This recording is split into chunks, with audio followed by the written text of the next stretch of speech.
Hello दोस्त, नमस्कार करती हूँ और स्वागत करती हूँ सरिता लोकगीत 123 में। आज हम बहुत ही प्यारा कजरी गीत सुनाने जा रही हूँ। शिव भगवान का एक कजरी गीत है, आप लोग ज़रूर सुनिएगा और अपना प्यारा आशीर्वाद दीजिएगा। बहुत ही प्यारा गीत है। ऊपरा होला शिव के मंदिरवा, नीचवा होला कजरिया ना। ऊपरा शिव जी के मंदिरवा, नीचवा होला कजरिया ना। नीचवा होला कजरिया ना। हमारे ससुर बड़े सुनवैया, हमारे ससुर जी बड़े सुनवैया। घूमी घूमी सुनै कजरिया ना।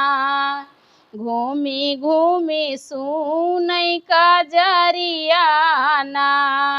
ऊपरा शिव जी के मंदिरवा, नीचवा होला कजरिया ना।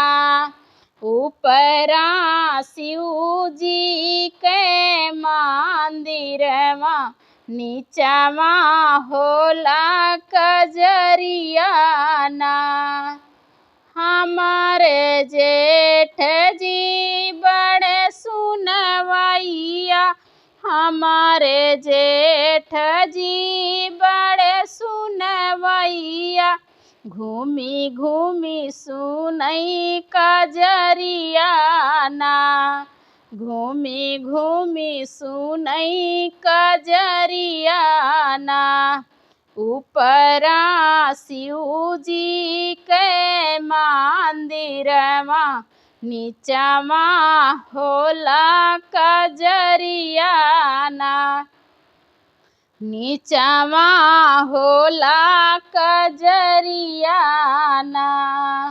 ऊपरा शिव जी के मंदिरवा, नीचवा होला कजरिया ना।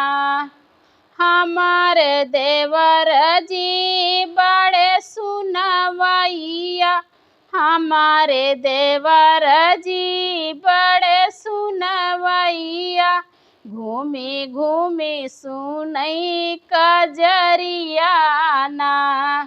घूमी घूमी सुनै कजरिया ना। ऊपरा शिव जी के मंदिरवा, नीचवा होला कजरिया ना।